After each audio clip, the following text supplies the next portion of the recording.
After the defeat at the Battle of Waterloo on 18 June 1815, the French Army of the North, under the command of Napoleon Bonaparte, retreated in disarray back towards France.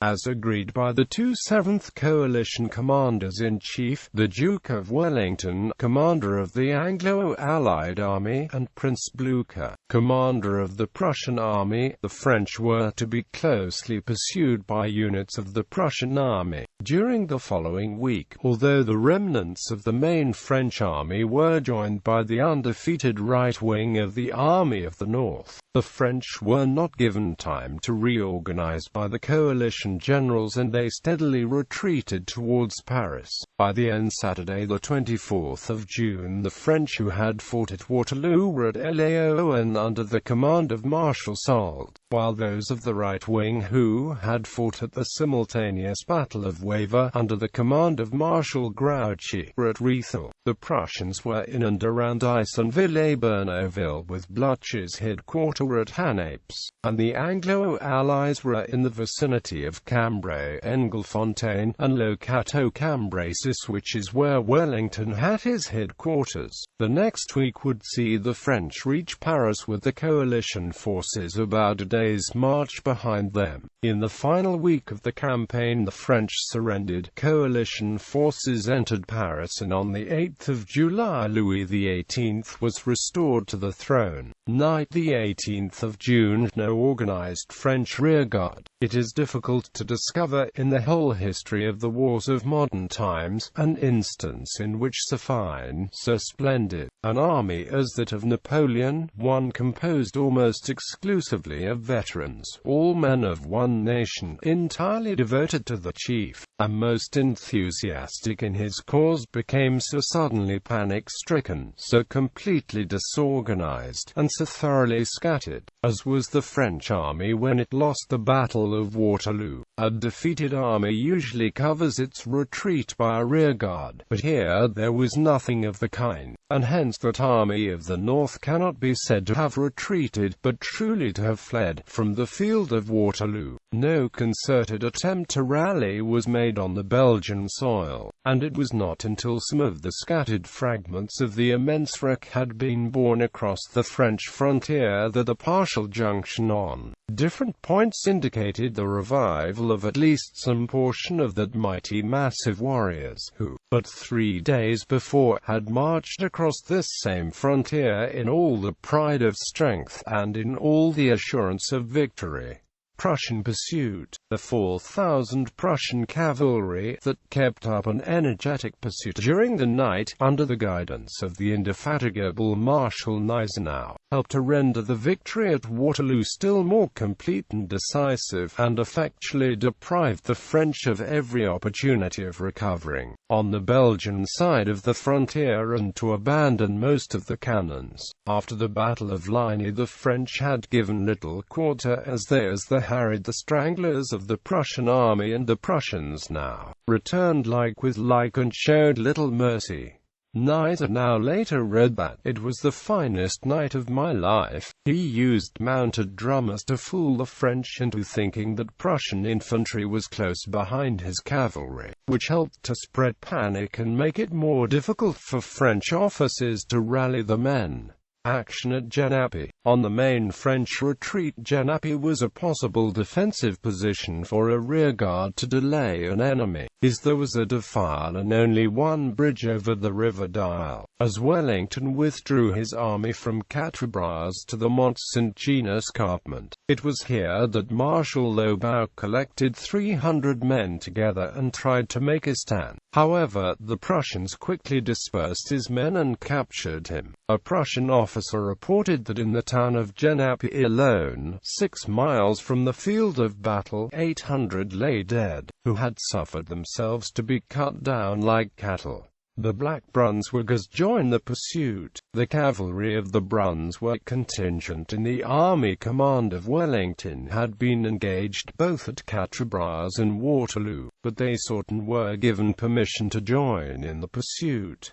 They eagerly headed the chase and slew all they came across. Death of General Duhesme. An incident, recorded in contemporary British accounts as indicative of the Brunswickers' attitude while heading the pursuit. General Duhesme, who was then commanding the French rearguard, was standing by the gate of an inn in Genappe when a black Brunswicker hussar, seeing that he was a general officer, rode up to him. Duhesme requested quarter. The hussar declined and cut him down with his sabre, commenting as he slew him, "The Duke fell the day before yesterday, and thou also shalt bite the dust." This account of the death of Duhesme was also propagated in the histories based on Napoleon's account of the affair, but it was refuted by a relative of Duhesme and his aide-de-camp on the day, who said he was mortally wounded at Waterloo and captured in Genappe, where he was cared for by Prussian surgeons until he died during the night of 19/20 June. French reached the Sambre, the rearmost of the fugitives having reached the river Sambre at Charleroi, Marchiennes-au-Pont, and Châtelet, by daybreak of the 19th of June 1815, indulged themselves with the hope that they might then enjoy a short rest from the fatigues which the relentless pursuit by the Prussians had entailed upon them during the night, but the fancied security was quickly disturbed by the appearance of a few Prussian cavalry, judiciously thrown forward towards the Sambre from the vanguard at Gosselies.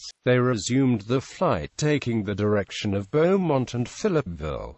The 19th of June, Napoleon ABIIT, EXCESSIT, EVASIT, ERUPIT, originally to describe the actions of Catiline, was inscribed over the center of the archway of the Charleroi gate, and the military historian William Sirborne thought it a fitting epitaph for Napoleon's flight. An hour's rest was all that the harassing pursuit by the Prussians permitted Napoleon to enjoy at Charleroi, and he was compelled to flee across the river Sambre, without the slightest chance of being able to check that pursuit on the Belgian side of the frontier. From Charleroi, Napoleon proceeded to Philippeville, whence he hoped to be able to communicate more readily with Marshal Grouchy. He tarried for 4 hours, expediting orders to Generals Rapp, Lecourbe, and Lamarck to advance with the respective corps by forced marches to Paris,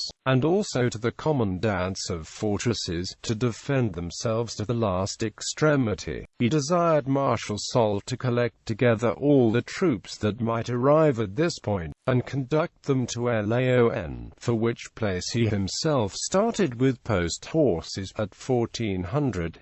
Grouchy in the right wing of the Army of the North. On the morning of the 19th of June, Grouchy continued to engage Thielmann in the Battle of Wavre. It was not until about 11 o'clock that Grouchy was informed that the army under Napoleon, having been decisively defeated and completely scattered on the preceding evening, was flying across the frontier in the wildest confusion. On receiving this intelligence, Grouchy's first idea was to march against the rear of the main body of the Prussian army, but, calculating that his force was not adequate for such an enterprise, that the victorious Allies might detach a force to intercept his retreat, and that he should be closely followed by the Prussian Third Corps which he had just defeated, he decided on retiring to Namur, where he could decide his further operations according to further intelligence he could gather as to the current state of affairs. Prussians. On the morning of the 19th of June, the cavalry, belonging to the First Corps, and partly to the Second Corps Pichais, pursuing the disorganized remnants of Napoleon's army, reached the vicinity of France.As. The Prussian Fourth Corps marched at daybreak from Genappe, where it collected together the brigades which had been so much broken up by the continued pursuit. The 8th Prussian Hussars, under Major Colomb, were detached from this corps towards Wavre, to observe Marshal Grouchy. They were supported by the 1st Pomeranian Landwehr Cavalry and, shortly afterwards, the 2nd Silesia Landwehr Cavalry, under Lieutenant Colonel Schill, also followed in the same direction. After some hours' rest, the 4th Corps marched to Fontaine-l'Évêque, where it bivouacked. It had received orders to communicate from this place with Mons. The vanguard under General Sidout was pushed forward as far as Lyons, on the road to Thuan, it being intended that this corps should proceed by the road to Maubeuge, along the river Sambre. The 1st Corps, which had from the beginning followed the Ivy as a reserve, now advanced in pursuit of the French by the direct road to Charleroi. The light cavalry at the head of the column reached the passages of the Sambre at Châtelet, Charleroi, and Marchiennes-au-Pont, without meeting any sort of opposition or impediment, nor did it perceive anything of the French on the other side of the river. The corps halted for the night at Charleroi, having its vanguard at Mont-sur-Marchiennes, and its outposts occupying the line from Montenay-by-Louveville as far as Châtelet. Detachments from the reserve cavalry were sent in the direction of Fleurus,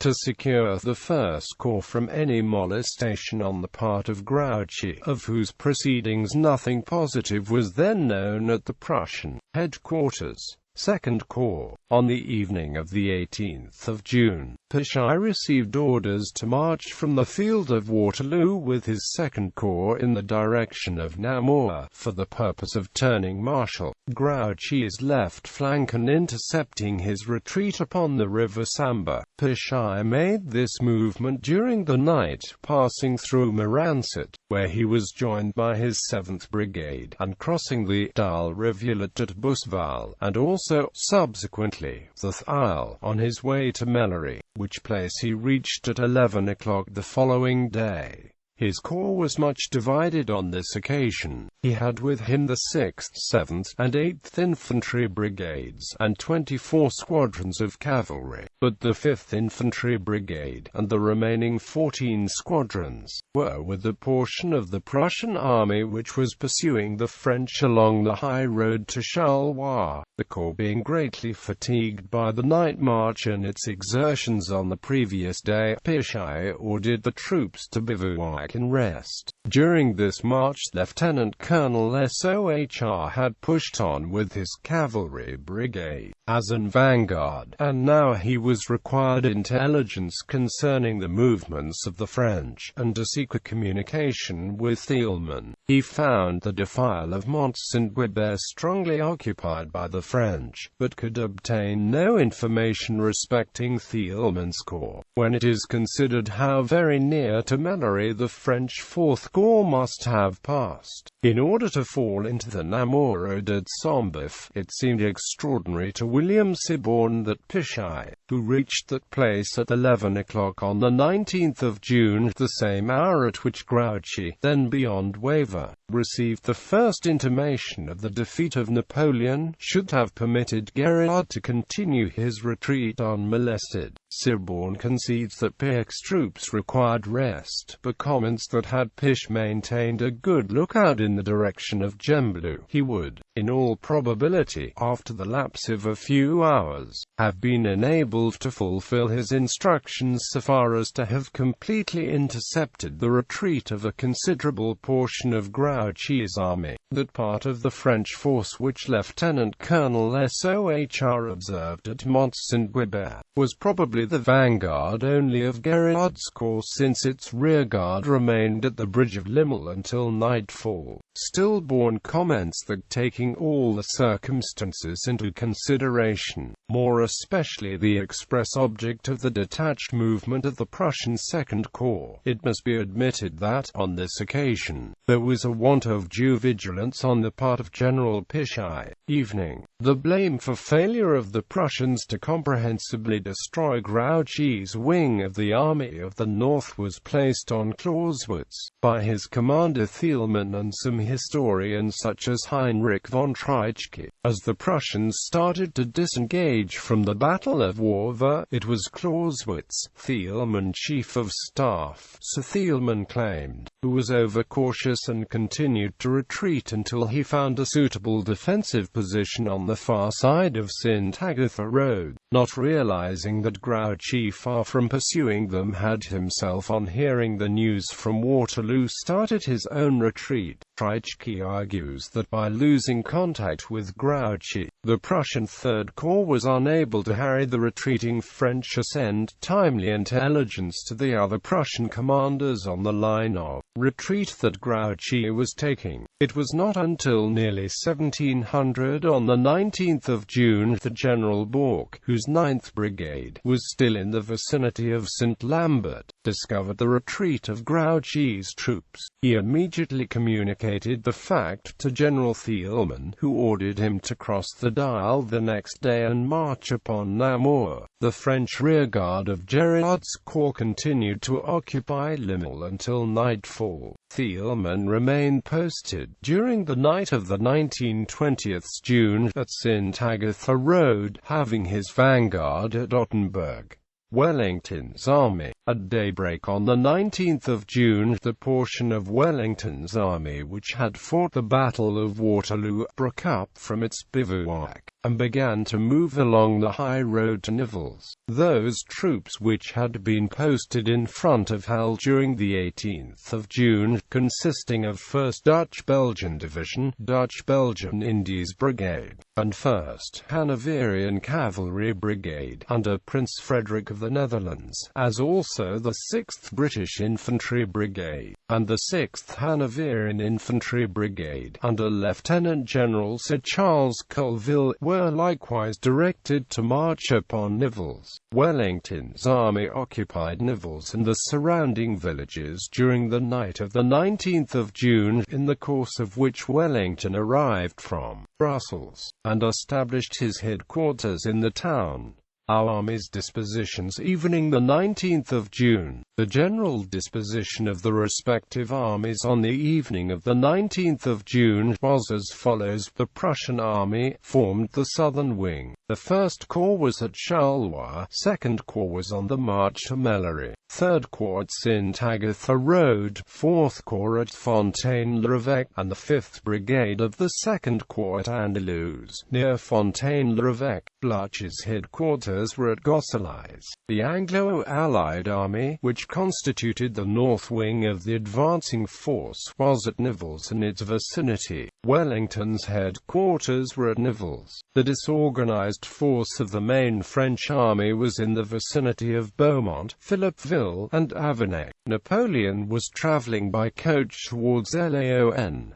The detached portion of the French army under Grouchy was on the march to Namur.